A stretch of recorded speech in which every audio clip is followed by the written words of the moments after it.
कक्षा 6 से बीएससी तक की भौतिक विज्ञान, गणित और विविध प्रतियोगी परीक्षाओं हेतु रीजनिंग एवं गणित की कक्षाएं निःशुल्क प्राप्त करें। इन कक्षाएं निःशुल्क वीडियो देखें और पढ़ें अर्जुन स्टडी चैनल के द्वारा।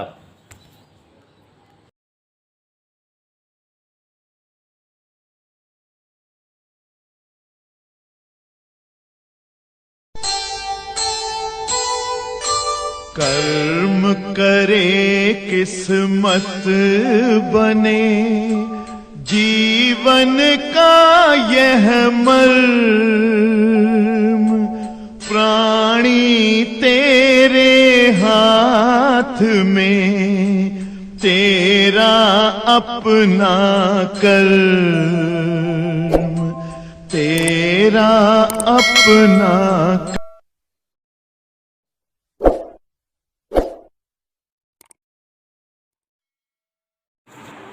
आज से हम लोग फिजिक्स सेकंड पेपर के कुछ लेसन पढ़ने चल रहे हैं।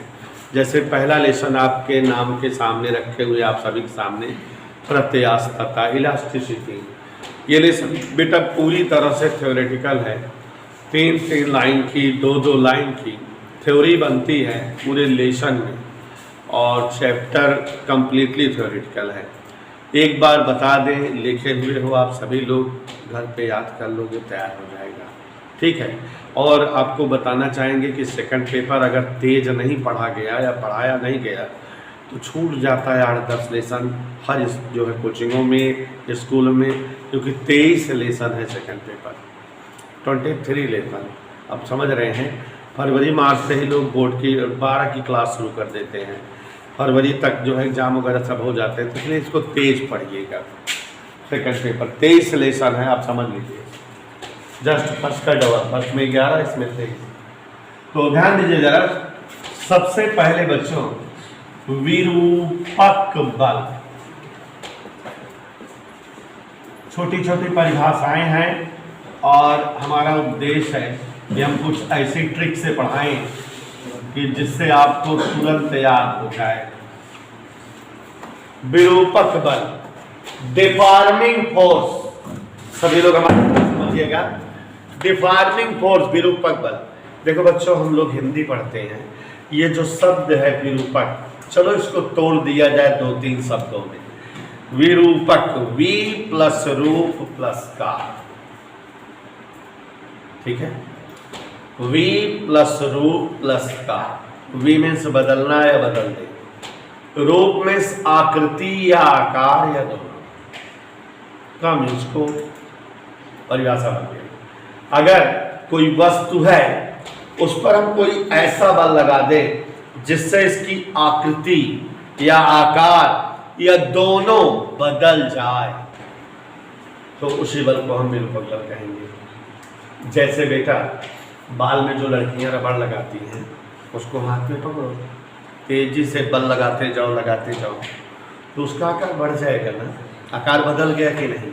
तो आपने उस रबर पर बल लगाया, स्ट्रेच हो गया, फैलता चला गया, आकार बदल गया। तो ये जो आपने बल लगाया है आप देख रहे हैं कि इसका आकार बदल रहा है, इसलिए यह बल विरूपक बल हुआ। एक लोहे का टुकड़ा ले लो, टुकड़ा, उसको जमीन पर नट बोल्ट लगा के कस दो, माने जमीन पर लोहे का टुकड़ा फिक्स हो गया, फिक्स है ना। हथौड़ा मारो, हथौड़ा धाक धड़ाक, तो जो लोहे का टुकड़ा है क्या हो जाएगा, टेढ़ा हो जाएगा, पिचक जाएगा किसी तरफ, उसका आकार या आकृति बदल जाएगा ना। तो जिस बल को लगाने से, जिस बल को आरोपित करने से वस्तुओं की आकृति या आकार या दोनों में परिवर्तन हो जाए, विरूपक बल कहलाता है। कभी भूलना नहीं चाहिए। वी मीन्स बदल दो, रूप में आकृति या आकार, का मीन्स को। जिस बल को आरोपित किए जाने पर वस्तुओं की आकृति या आकार या दोनों बदल जाए, वही बल विरूपक बल कहलाता है। ठीक बेटा, कोई समझा? अब दूसरा शब्द यहां आता है विकृति। और विकृति का मतलब है स्ट्रेन। नाम इसमें भी तोड़ ताड़ करो, V प्लस आकृति, V प्लस माने आकृति या आकार का बदलाव या परिवर्तन ही क्या है, विकृति। मतलब आपने देखा, आपने पढ़ा या समझा कि जिस बल को लगाए जाने पर वस्तु की आकृति या आकार या दोनों बदल जाए वही बल विरूपक बल कहलाता है। यहां आपने पढ़ा वस्तुओं की आकृति या आकार में होने वाला परिवर्तन विकृति कहलाती है। साइंटिस्टों ने इसको और ज्यादा डिफाइन किया।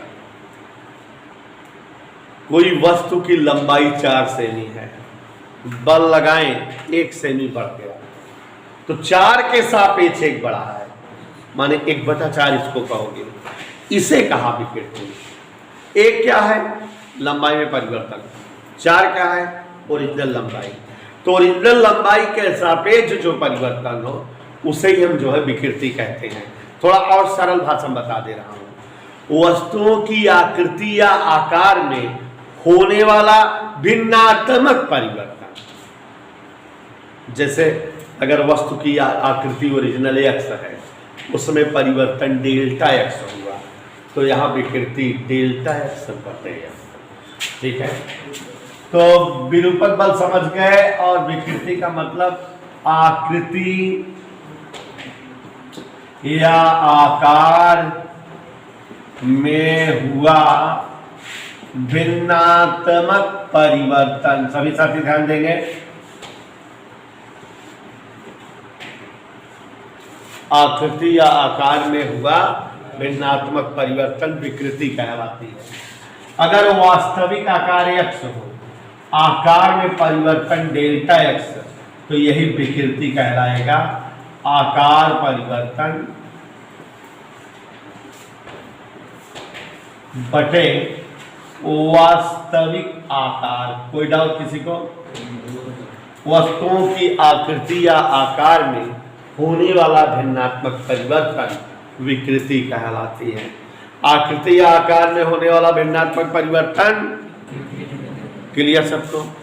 किसी भी वस्तु की आकृति या आकार में जो भिन्नात्मक परिवर्तन हो, एक तरह से जो आपने भिन्नात्मक त्रुटि पढ़ा था वही चीज है। वस्तु की आकृति या आकार में होने वाला भिन्नात्मक परिवर्तन विकृति कहलाता है। अगर किसी वस्तु का ओरिजिनल आकार x हो और आकार में परिवर्तन डेल्टा x हो, तो विकृति बराबर डेल्टा x बटे x। एनी डाउट बेटा? समझ आया? अब एक चीज और यहाँ पर देखो, इसका न तो मात्रक होता है न तो कोई बीमार, माने ये विकृति हमारी मात्रकहीन राशि है और बीमाहीन राशि है।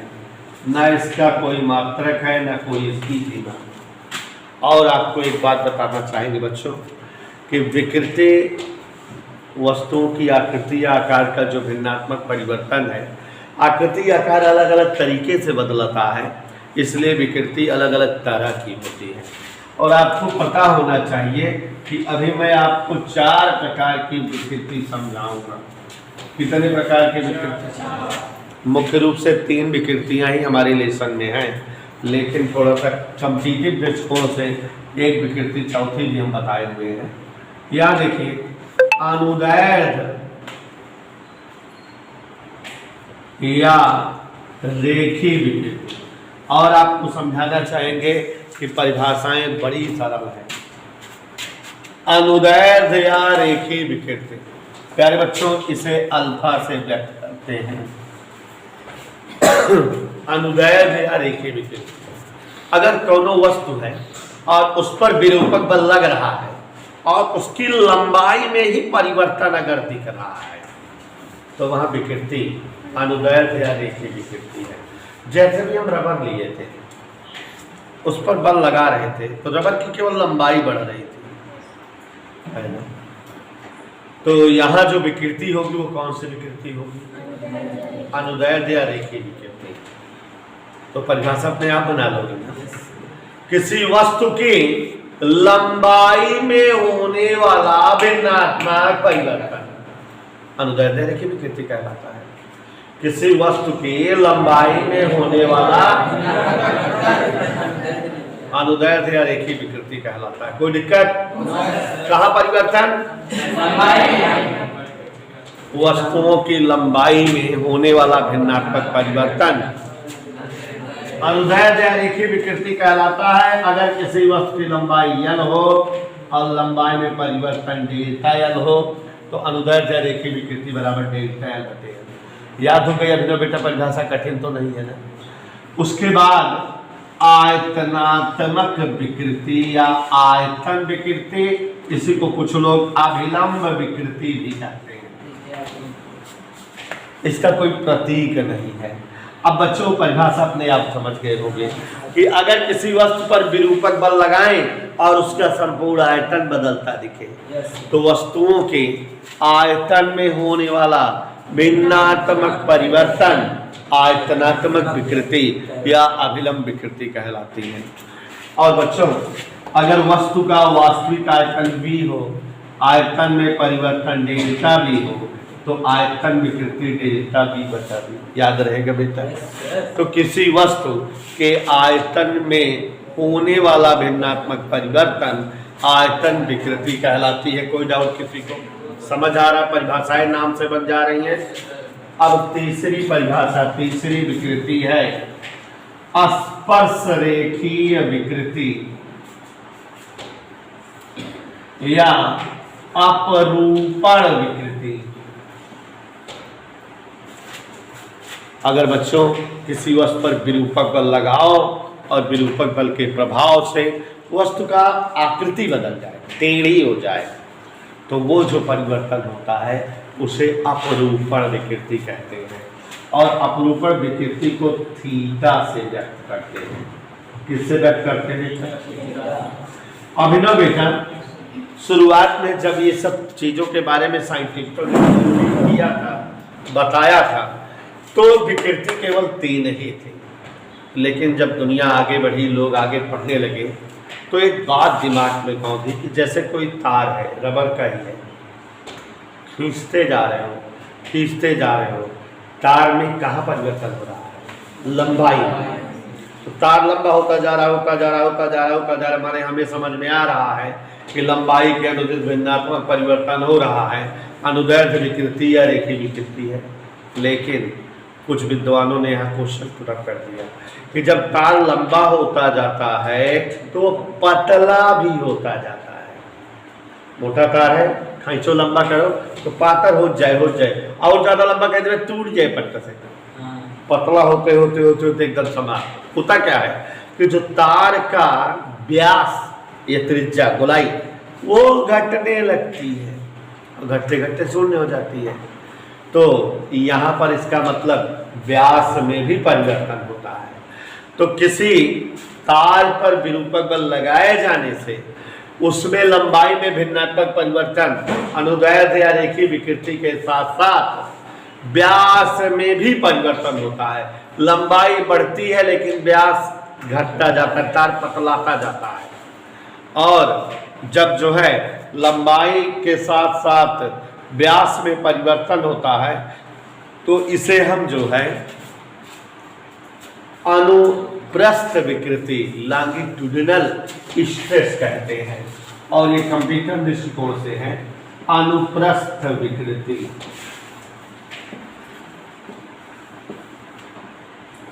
कोई डाउट किसी को बेटा? और इसे बीटा से व्यक्त करते हैं। अगर किसी तार का व्यास d हो, डायमीटर, व्यास में परिवर्तन डेल्टा डी हो तो अनुप्रस्थ विकृति बीटा बराबर डेल्टा डी बटा डी। एक साइंटिस्ट थे पायसन, उन्होंने इन दोनों विकृतियों में एक संबंध निकाला। देखा कि दोनों विकृतियों का अनुपात कांस्टेंट होता है, फिक्स रहता है। उनके नाम के आधार पर उस अनुपात का नाम पायसो अनुपात या पायसन अनुपात कहा गया। परिभाषा स्वतः बना लोगे, पायसो अनुपात। कंपटीशन की बात है, छोटा सा बता दे रहे हैं। सिग्मा से लिखा जाता है, इसकी वैल्यू होती है बीटा बटे अल्फा। अपने आप समझ गए। अनुप्रस्थ विकृति और अनुदैर्ध्य में आना चाहिए कि अनुप्रस्थ विकृति और अनुदैर्ध्य विकृति का अनुपात कौन सा अनुपात कहलाता है? एक बार फिर से समझा दे रहे हैं, ध्यान दीजिएगा सभी लोग। विरूपक बल V प्लस रूप प्लस का, रूप को बदल देने वाला बल, वह बल अपने आप घुमा फिरा परिभाषा बना लो, जिसे आरोपित करने से वस्तु की आकृति या आकार या दोनों में परिवर्तन प्राप्त हो, उसे हम विरूपक बल कहते हैं। या जिस बल के कारण वस्तु की आकृति या आकार या दोनों में परिवर्तन हो जाए, विरूपक बल कहलाता है। उसके बाद बेटा विकृति, V प्लस आकृति, आकृति का बदलाव, वस्तुओं की आकृति या आकार में होने वाला भिन्नात्मक परिवर्तन विकृति कहलाती है। अगर किसी वस्तु का वास्तविक आकार x डेल्टा x बटे x, विकृति मात्रकहीन राशि है, विमाहीन राशि है, न इसका कोई मात्रक होता है और ना ही इसकी कोई विमा होती है। अब बच्चों, विकृति अध्ययन में सरलता के लिए 3 मुख्य रूप से भाग है, लेकिन चौथा कंपटीशन के दृष्टिकोण से हमने बता दिया आपको। अनुदैर्ध्य या रेखीय विकृति, अगर किसी वस्तु पर विरूपक बल लगाएं और उसकी लंबाई में परिवर्तन दिखे, तो यहाँ जो विकृति होती है अनुदैर्ध्य या रेखीय विकृति होती है। परिभाषा बोली जाती है, वस्तुओं की लंबाई में होने वाला भिन्नात्मक परिवर्तन, वस्तुओं की लंबाई में होने वाला भिन्नात्मक परिवर्तन अनुप्रस्थ अनुदैर्ध्य विकृति या रेखीय विकृति कहलाती है। स्मॉल एल बटे कैपिटल एल या डेल्टा एल बटे कैपिटल एल, जहां पर कैपिटल एल वस्तु की वास्तविक लंबाई, डेल्टा एल। तो इस तरह से प्यारे बच्चों, अनुप्रस्थ या अनुदैर्ध्य विकृति से तात्पर्य है वस्तुओं की लंबाई में होने वाला भिन्नात्मक परिवर्तन अनुप्रस्थ या अनुदैर्ध्य विकृति कहलाती है। अब उसके बाद दूसरा है आयतन या अभिलंब विकृति। तो सेम परिभाषा बना लोगे, वस्तुओं के आयतन में होने वाला भिन्नात्मक परिवर्तन आयतन विकृति या अभिलंब विकृति कहलाती है। अगर V आयतन की वस्तु में विरूपक बल लगाने से आयतन में परिवर्तन डेल्टा V हो, तो आयतनात्मक विकृति डेल्टा V बाई V, ठीक है। और अगर किसी वस्तु पर विरूपक बल लगाएं और उसकी आकृति में परिवर्तन हो, तो आकृति में हुआ भिन्नात्मक परिवर्तन स्पर्श रेखी या अपरूपण विकृति कहलाती है, थीटा से व्यक्त करते हैं। और बच्चों, जब हम किसी वस्तु की लंबाई में परिवर्तन करते हैं विरूपक बल के कारण, तो वस्तु की लंबाई बढ़ने के साथ साथ वस्तु का व्यास घटता रहता है, और किसी वस्तु के व्यास में होने वाला भिन्नात्मक परिवर्तन अनुप्रस्थ विकृति बीटा से व्यक्त होती है, कहलाती है। अगर किसी तार का या वस्तु का व्यास d हो और व्यास में परिवर्तन डेल्टा d हो, तो अनुप्रस्थ विकृति डेल्टा d बटा d होगी। और बच्चों, पायसन नामक साइंटिस्ट ने एक सूत्र बताया कि अनुप्रस्थ विकृति और अनुदैर्ध्य विकृति का अनुपात पायसन अनुपात कहलाता है, बीटा बाई अल्फा और छोटा सिग्मा से लिखा जाता है। तो इतनी परिभाषाएं आप समझ रहे हो, ये भी आपको क्लियर कट आ रहा है। अब यहाँ एक शब्द है आंतरिक प्रतिक्रिया बल, आंतरिक, ध्यान दीजिएगा, प्रतिक्रिया बल, इंटरनल रिएक्शन फोर्स, आंतरिक प्रतिक्रिया बल। जब थोड़ा सा कुछ दिखा रहे, देखिए, अगर ये जमीन हो और इस जमीन पर एक कोई वस्तु रख दी गई हो, A B C D, जमीन है, जमीन पर कोई एक वस्तु रख दी गई है, यूं समझो कोई गुटका रख दिया गया है, लोहे का टुकड़ा या लकड़ी का टुकड़ा, और यहां इसके दोनों आधार फिक्स कर दिए, जोड़ दिए। अब हथौड़ा उठाओ और इस पर बल लगाओ, मारो भार भार। तो बच्चों, जब आप बल लगाएंगे, जैसे आपने बल आप लगाया, तो ये जो टुकड़ा है थोड़ा तिरछा हो जाएगा, ये एडी ये ऐसे हो जाएगा, ये वाला सिरा यहां पहुंच जाएगा, और ये वाला फिगर जो है यहाँ पहुंच जाएगा। वस्तु की डिजाइन अब ऐसे हो जाएगी कि नहीं? ए कहाँ पर पहुंच गया है और बी कहाँ पहुंच गया है?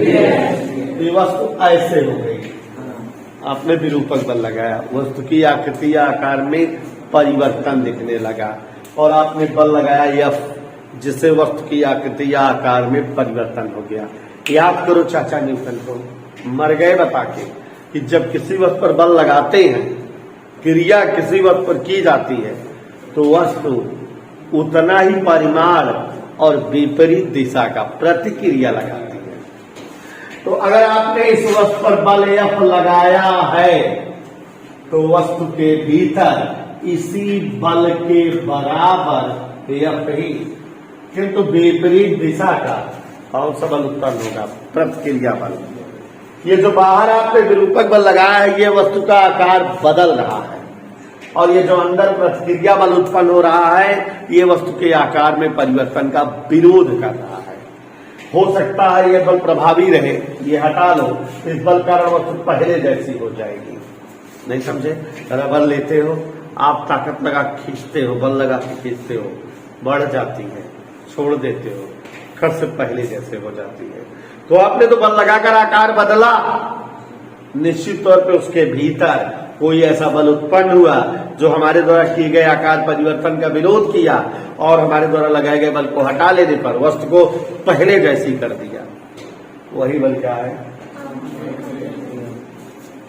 तो मतलब यदि किसी वस्तु पर विरूपक बल लगाते हैं, तो विरूपक बल के समान परिमाण किंतु विपरीत दिशा का वस्तु के भीतर उत्पन्न हुआ वाला जो आकृति आकार में हुए परिवर्तन का, और जिस बल के कारण वस्तु अपनी पहली वाली अवस्था में फिर से लौट आए, उसी बल को क्या कहते हैं? आंतरिक प्रतिक्रिया बल। युवराज याद हो गया बेटा?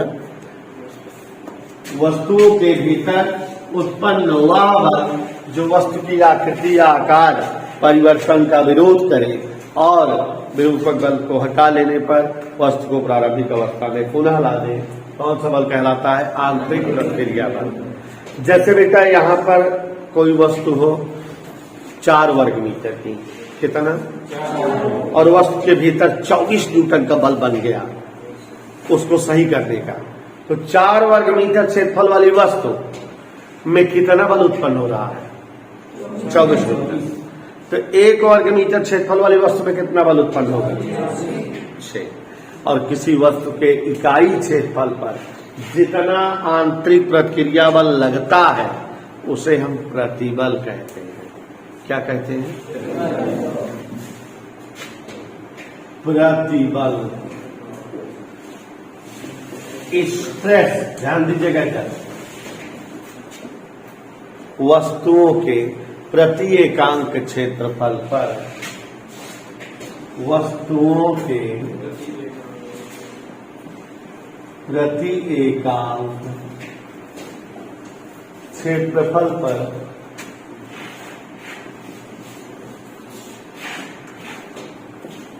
उत्पन्न आंतरिक प्रतिक्रिया बल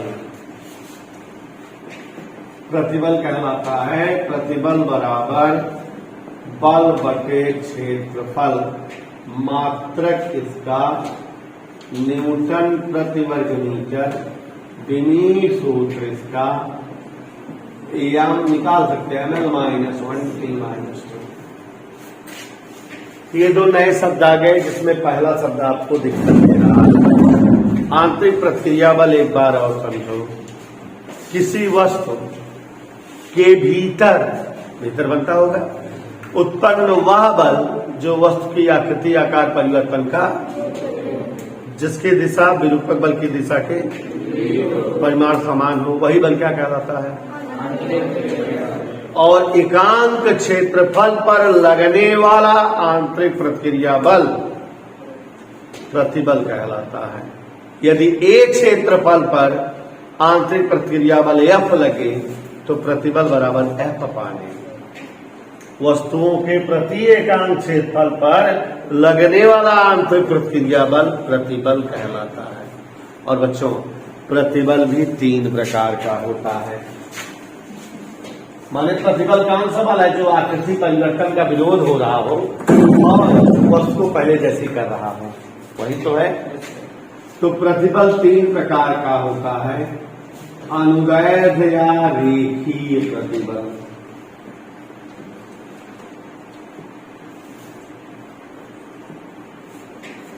ध्यान दीजिएगा। अविलंब या आयतन प्रतिबल,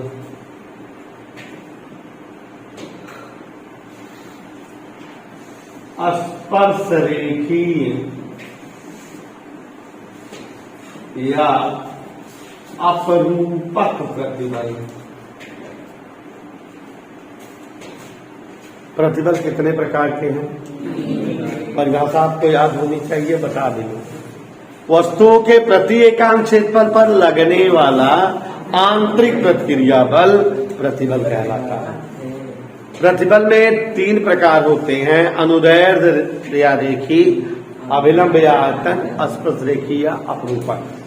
तो अनुदैर्ध्य या रेखीय प्रतिबल क्या है समझिए।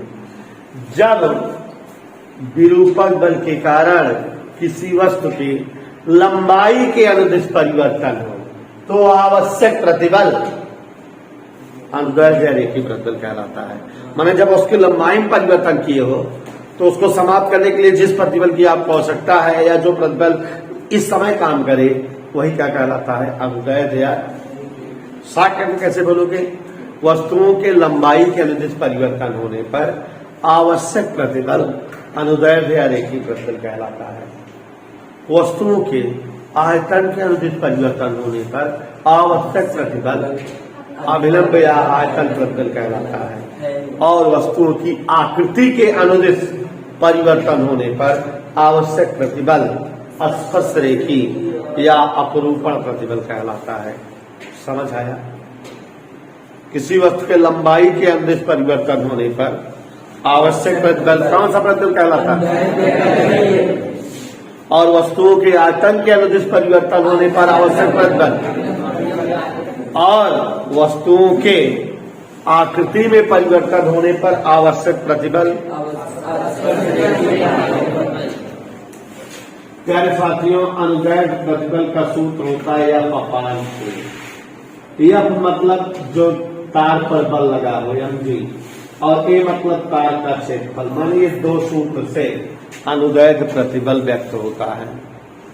और आयतन का अनुदिश जब प्रतिबल होता है तो उसे अविलंब प्रतिबल या दाब कहते हैं। और इसका सूत्र HdG, P बराबर HdG लगाया जाता है।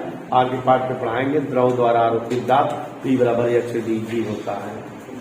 स्पर्श रेखीय या अपरूपक प्रतिबल F/K होता है। तीनों प्रतिबल समझ गए। एक चाचा थे हुक, उन्होंने एक नियम दिया जिसे हुक का नियम कहते हैं। और ये नियम फालतू इन्होंने दे दिया, हम लोग भी इसको जान रहे हैं। उदय दिखाएं।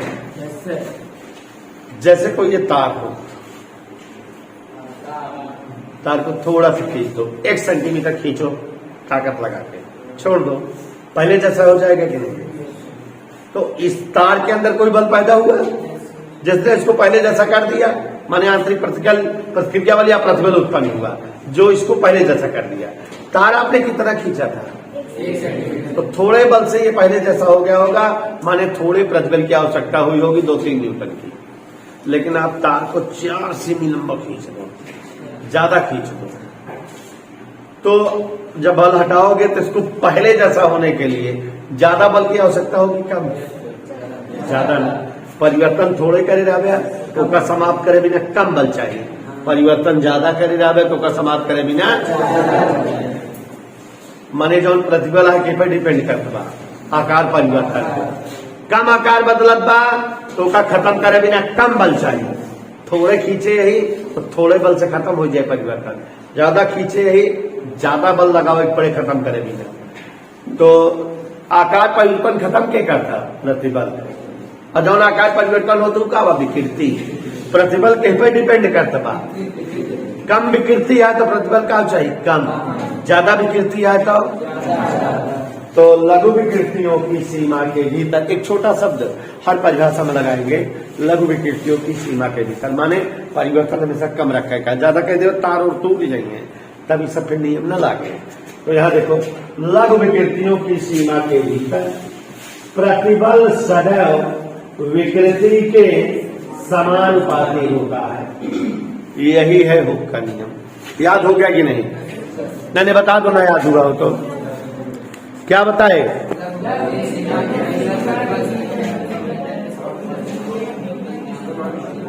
सीधा सीधा प्रतिबल प्रोपोर्शनल विकृति, यही तो नियम है।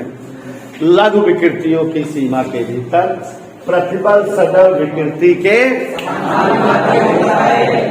प्रतिबल का मान विकृति बढ़ाने पर बढ़ता है और प्रतिबल का मान विकृति घटाने पर घटता है। तो प्रतिबल सदैव विकृति के प्यारे बच्चों, समानुपाती चिन्ह हटाते हो तो बराबर और एक नियतांक यूज होता है, उसे ई से यहां लिखा गया है। तो प्रतिबल बराबर क्या हो गया? ई गुणे विकृति हो गया। तो ई बराबर क्या हो जाएगा? ई बराबर प्रतिबल बटे विकृति। और बच्चों, ई का मतलब इलास्टिसिटी कोएफिशिएंट, प्रत्यास्थता गुणांक। क्या? और इसकी परिभाषा आप बना रहे हैं। कोई बोलेगा नहीं नीचा, प्रत्यास्थता गुणांक परिभाषा बोलो।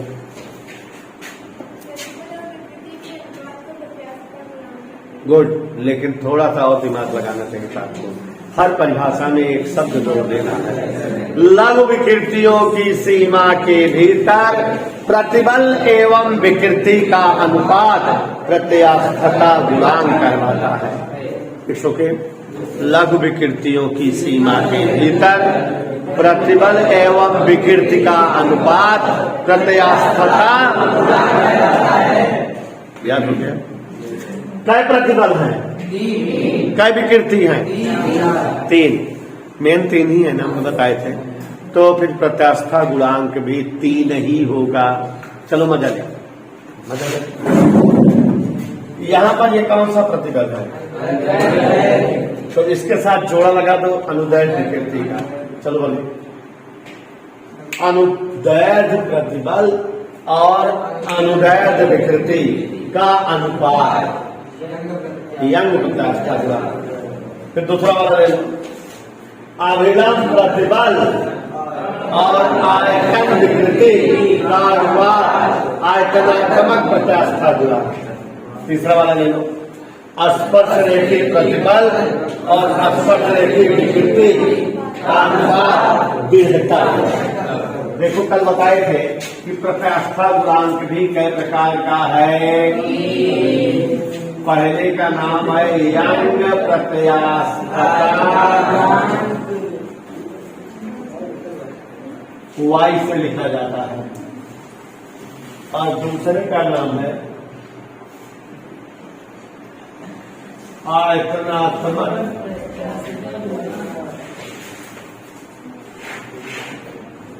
इसको बी से लिखते हैं, और तीसरा है दीर्घता गुणांक, इसे ईटा से व्यक्त करते हैं। प्यारे बच्चों, जैसा कि आपने हुक का नियम पढ़ा, निखिल यादव, लघु विकृतियों की सीमा के भीतर प्रतिबल सदैव विकृति के, यह हुक का नियम है। अर्थ दिया, प्रतिबल प्रोपोर्शनल विकृति मलिक्षित प्रतिबल बराबर ई हुए विकृति। तो ई बराबर प्रतिबल बटे विकृति। तो परिभाषा यहां बनी, लघु विकृतियों की सीमा के भीतर प्रतिबल और विकृति का अनुपात प्रत्यास्थता गुणांक है। क्या प्रकार की है? यंग प्रत्यास्थता गुणांक से क्या समझते हो? लघु विकृतियों की सीमा के भीतर अनुदैर्ध्य प्रतिबल अनुदैर्ध्य विकृति का अनुपात यंग प्रत्यास्थता गुणांक कहलाता है। लघु विकृतियों की सीमा के भीतर प्रतिबल आयतन विकृति का अनुपात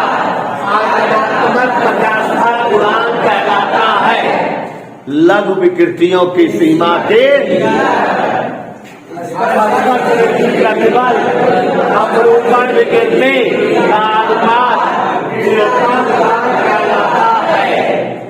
इधर क्लियर। परिभाषाएं मजा आ रही पढ़ने में। ऐसा सेटअप किए हैं कि एक से सब बन जाए, तो ऐसा बनाए नहीं है परिभाषा एडजस्ट करके। अब इन्होंने विश्वकर्मा यहाँ देखो बेटा, जैसे अगर ये छत है, सभी लोग ध्यान दो, ये क्या है काजल, और इस छत से हमने एक तार लटका दिया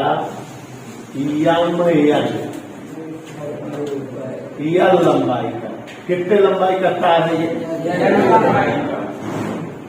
और तार से गौर से देखो एक पिंड लटकाए हैं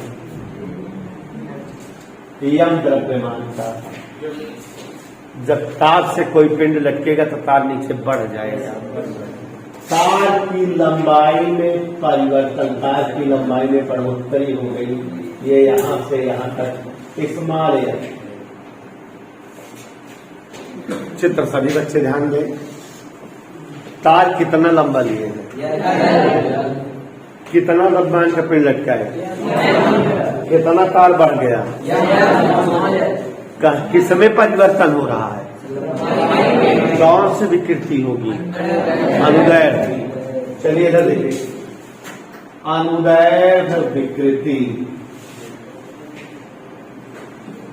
स्मॉल एल बटे क्या, आप नाम कुछ भी ले सकते हो, या डेल्टा या कुछ भी मान लो, ये अनुदैर्ध्य विकृति हुई। अभी और क्या निकाले, इस विकृति को समाप्त करने वाला प्रतिबल अनुदैर्ध्य प्रतिबल होगा एफ अपान ए। एफ माने भार लंबे नीचे काम करता है, और ए तार का क्षेत्रफल पाई आर स्क्वायर। यहाँ लंबाई के अंदर परिवर्तन हो रहा है निशा रानी। अनुदैर्ध्य प्रतिबल है, अनुदैर्ध्य विकृति है, तो प्रत्यास्था कौन होगी, यंग प्रत्यास्था। तो यंग प्रत्यास्था गुणांक वायु बराबर सूत्र होता है अनुदैर्ध्य प्रतिबल बटे अनुदैर्ध्य विकृति।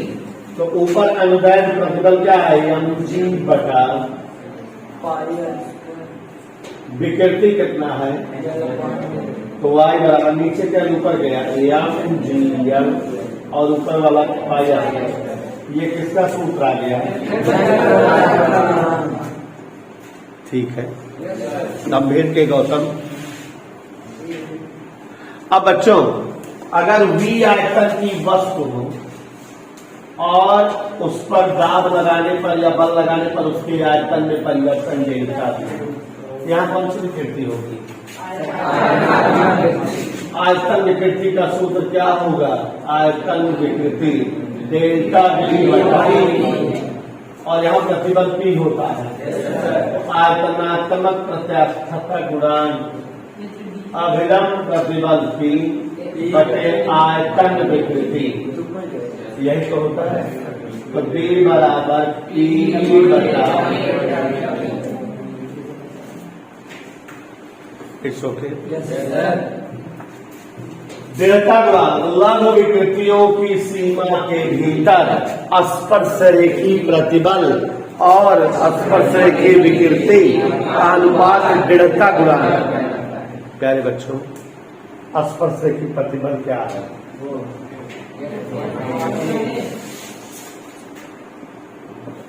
विकृति कितनी है, तो ये क्या आ गया, कोई डाउट किसी को? आपने देखा कि छोटी छोटी परिभाषाएं भले हैं लेकिन मजेदार हैं, पढ़ने में भी मजा आ रही है, आप सब बना भी ले रहे हो, बता भी ले रहे हो, ठीक है ना। ऐसे ही ध्यान देते रहिए। एक छोटी सी परिभाषा बीच में बता दे रहा हूं, संपीड्यता कंप्रेसिबिलिटी। और परिभाषा बनाने के बजाय इसका मैं सूत्र बता दूं, आप परिभाषा बना दो। संपीड्यता बराबर 1/b, संपीड्यता बराबर b क्या है यहाँ 1/, हो गया माने उल्टा हो गया। परिभाषा बोलेंगे, आयतनात्मक प्रकाशकता गुणांक का व्युत्क्रम संपीड्यता कहलाती है। आयतनात्मक प्रत्यास्थता गुणांक का व्युत्क्रम, ओके, 1 आयतन प्रत्यास्थता गुणांक बराबर संपीड्यता। अब यहां पर बेटा ध्यान दीजिए जरा, जैसे स्प्रिंग हो या रबर हो, क्या क्या स्प्रिंग या रबर ले लिया जाए, बल लगाया जाए तो उनकी आकृति आकार में क्या हो जाएगा, हटा दें पहले जैसी हो जाती है। मतलब इन वस्तुओं का एक स्पेशल क्वालिटी, स्पेशल गुण है क्या, कि ये विरूपक बल द्वारा हुए परिवर्तन का विरोध करती है और विरूपक बल हटा लेने पर, विरूपक बल के अभाव में प्रारंभिक अवस्था में फिर से लौट आती है। इसी प्रॉपर्टी, इसी क्वालिटी को प्रत्यास्थता कहा जाता है। चलो फिर से, वस्तुओं के पदार्थ का वह गुण, कोई भी वस्तु हो उसके पदार्थ में कोई गुण हो जिससे वस्तुएं विरूपक बल द्वारा हुए परिवर्तन का विरोध करें और विरूपक बल हटा लेने पर अपनी प्रारंभिक आकृति आकार में पुनः आ जाए, उसे क्या कहते हैं। चैप्टर का नाम था प्रत्यास्थता, ना बाद में चर्चा की थी। तो वस्तु के पदार्थ का वह गुण जिसके कारण वे विरूपक बल द्वारा हुए परिवर्तन का विरोध करें और विरूपक बल को हटा लेने पर अपनी प्रारंभिक अवस्था में पुनः लौटाएं, प्रत्यास्थता कहलाती है। ठीक है, यहीं पर 2 छोटी छोटी परिभाषाएं। प्रत्यास्थ वस्तुएं, ऐसी समस्त वस्तुएं जो प्रत्यास्थता का गुण प्रदर्शित करें, माने ऐसी समस्त वस्तुएं जिन पर विरूपक बल हटा लेने पर विरूपक बल द्वारा हुए परिवर्तन का विरोध हो और वो पहले जैसी हो जाए, वही क्या होती है, प्रत्यास्थ वस्तु। शॉर्टकट में परिभाषा काजल छोटी कैसे बोल देंगे, जिन वस्तुओं में प्रत्यास्थता का गुण विद्यमान रहे वही वस्तु प्रत्यास्थ वस्तु कहलाती हैं। जैसे भी बताया रबर, स्प्रिंग, ये सब प्रत्यास्थ वस्तुएं हैं क्योंकि इनमें प्रत्यास्थता गुण है। अप्रत्यास्थ वस्तु कैसे, प्लास्टिक, इलास्टिक, नॉन इलास्टिक। तो अप्रत्यास्थ वस्तुओं को सुघट्य वस्तुएं भी कहा जाता है, माने प्लास्टिक बॉडी भी कहा जाता है। तो ऐसी समस्त वस्तुएं जिन पर विरूपक बल के कारण परिवर्तन प्राप्त हो लेकिन विरूपक बल हटा लेने पर जिनकी आकृति आकार हमेशा के लिए बदल जाए, माने जिनकी आकृति आकार परिवर्तन का विरोध ना हो, वही वस्तुएं क्या कहलाती हैं, अप्रत्यास्थ। शॉर्टकट कैसे बोलेंगे अनस, जिन वस्तुओं में प्रत्यास्थता गुण न पाया जाए अप्रत्यास्थ वस्तुएं कहलाती है। शॉर्टकट हो गया ना। फिर यहीं पर एक और शब्द है, पूर्ण प्रत्यास्थ वस्तुएं। क्या, परफेक्टली इलास्टिक बॉडी, ऐसी समस्त वस्तुएं जिन पर विरूपक बल लगाने पर आकृति आकार में परिवर्तन हो लेकिन विरूपक बल हटा लेने पर जो अपनी प्रारंभिक अवस्था में पूर्ण रूप से लौट आए, जैसे पहले नहीं एकदम हूबहू वैसे फिर हो जाए, वे वस्तुएं पूर्ण प्रत्यास्थ या परफेक्टली इलास्टिक कहलाती हैं। उदाहरण के तौर पे दुनिया में 2 वस्तुओं को परफेक्टली इलास्टिक एक वस्तु को माना गया है क्योंकि हर वस्तु में जब विरूपक बल लगाते हैं तो थोड़ा बहुत आकार परिवर्तन बने रह जाता है, माने कोई भी वस्तु पूर्णतया प्रत्यास्थ नहीं है। क्वार्ट्ज या स्टील को हम पूर्णतया प्रत्यास्थ समझते हैं। क्वार्ट्ज क्या है, जो पहले कांच वाली बोतल आती थी तो कांच की बोतल के ढक्कन के अंदर एक सफेद सफेद वाफर टाइप का लगा रहता है, वही है क्वार्ट्ज। ठीक है, तो उसे हम जो है पूर्ण प्रत्यास्थ समझते हैं। इसका उल्टा अभिनव बता लोगे ना, पूर्ण सुघट्य या पूर्ण अप्रत्यास्थ वस्तुएं, ऐसी समस्त वस्तुएं जिन पर विरूपक बल लगाने से जो सदैव के लिए, हमेशा के लिए आकृति आकार में परिवर्तित हो जाएं, जिन पर विरूपक बल हटा लेने से आकृति आकार परिवर्तन न समाप्त हो, वही क्या कहलाती है, पूर्ण सुघट्य या पूर्ण अप्रत्यास्थ वस्तु। समझ रहे हो ना? ऐसी समस्त वस्तुएं जिन पर विरूपक बल लगाने से आकृति आकार हमेशा के लिए, सदैव के लिए बदल जाए, वही वस्तुएं पूर्ण सुघट्य या पूर्ण अप्रत्यास्थ कहलाती है। उदाहरण तौर पर 2 वस्तुएं इनमें भी हैं, गीली मिट्टी मिट्टी साने रहा, अंगूरी कह जाए इधर पहुंचे दे तो उधर पहुंचा रहे हो कि फिर से सही हो जाएगी। वैसे गूथा आटा, आटा गूथे रहो, चाहे जिधर दबा दो, बल लगा दो, उधर पचका फूला रहेगा। बल हटाओ गया तो सही ना हो, अच्छा हमेशा गेल बदल जाता है।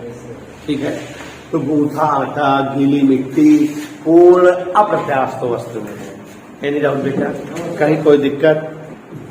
स्टील रबर से अधिक प्रत्यास्थ होता है, क्यों नहीं? सिद्ध करो, कहेगा सिद्ध करो।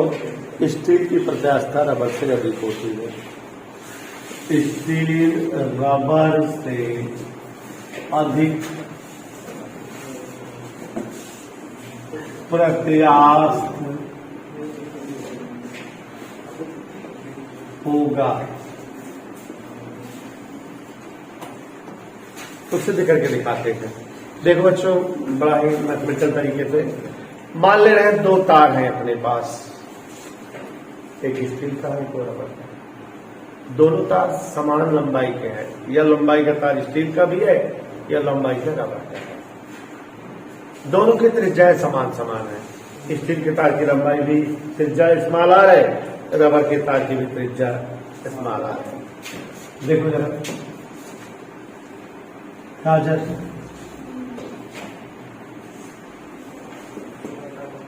ये एक तार सबको दिखा PQ, और ये एक तार सबको दिखा MN। सभी साथ से ध्यान दें कि ये जो तार दोनों दिख रहे हैं बराबर लंबाई और बराबर मोटाई के हैं कि नहीं? अगर इसकी लंबाई L है, इसकी भी लंबाई L है, इसकी त्रिज्या R है, इसकी भी त्रिज्या R है। ये बेटा मान लेते हैं स्टील का तार है और ये दोनों से बराबर वजन भी लगा है, लटका रहे हैं। स्टील वाले तार से गौर से देखो,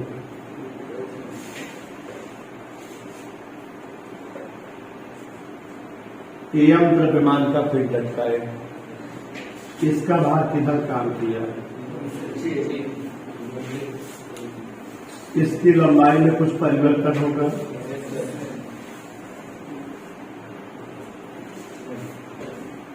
है कोई दिक्कत? ये लंबाई में बढ़ोतरी मान लेते हैं स्टील वाले तार की LAS, उतना ही पिंड रबर के तार से लगता है।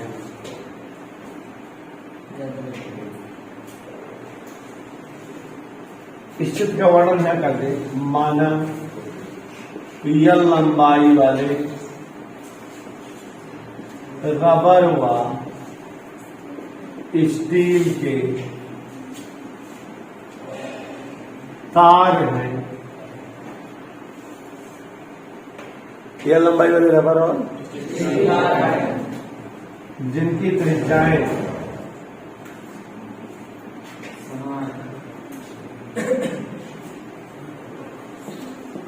स्मॉल आर, तारों की त्रिज्या क्या है? इन तारों के पदार्थों का यंग प्रत्यास्थता गुणांक, स्टील का और रबर का यंग प्रत्यास्थता गुणांक, स्टील का YS और रबर का, स्टील का यंग प्रत्यास्थता गुणांक YS और रबर का। दोनों तारों समान द्रव्यमान लटकाए हैं क्या? दोनों तारों से समान द्रव्यमान यम का पिंड लटकाने पर सब कुछ बराबर है, लेकिन जब अलग अलग समान द्रव्यमान पिंड लटकाओगे तो ये अलग अलग इनकी लंबाई बढ़ेगी। आप जान रहे हो कि रबर का तार फ्लेक्सिबल होता है, ज्यादा फायदा, स्टील का तार कम फ्लेक्सिबल होता है, कम फायदा। सब चीज देखो LAL YS YR ये समान, लेकिन यही बदल जाएगा लटकाने पर इनकी लंबाइयों में परिवर्तन। बताइए क्या होगा? एलएस और एक की लंबाई परिवर्तन एलएस और एक की लंबाई परिवर्तन। ये हिमांशु फ्लेक्सिबल है, ज्यादा लंबाई में परिवर्तन हो जाएगा, ये यहां तक बढ़ जाएगा।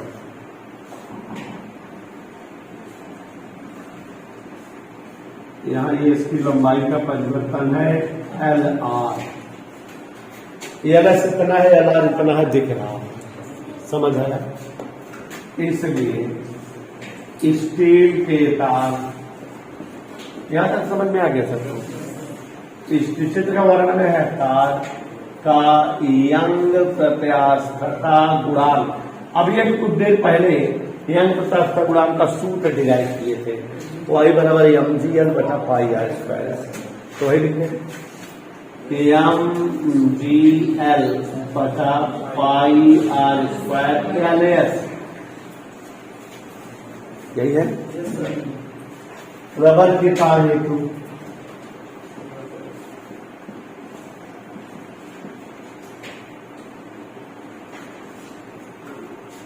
वाई आर एम जी एल बटा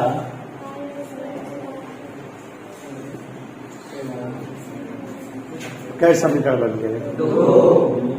इतना समझ में आया? भाग दे दो। समीकरण एक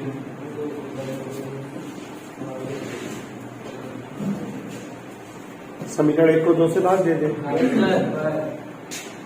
वाई एस बटे वाई आर एम जी एल बटे pi are square L S, और यहाँ एम जी एल बटे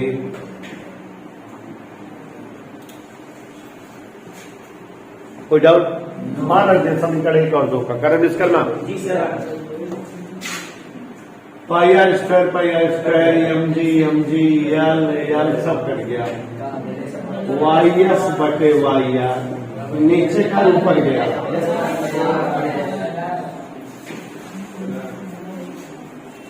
चित्र देखो कौन बड़ा है, एल आर के एल एस। चूंकि रबर के तार में लंबाई में वृद्धि स्टील के तार की अपेक्षा ज्यादा होती है, रबर फ्लेक्सिबल होता है, ज्यादा फलता है। एल आर एक बड़ा है एल एस, दोनों तरफ एल एस से भाग दे दो। किससे भाग? तो यह हो जाएगा एल आर बटे एल एस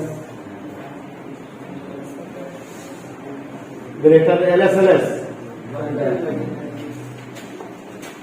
समीकरण 3 से मान रखते हैं एल आर बटे एल एस का मान क्या है, देख बताओ।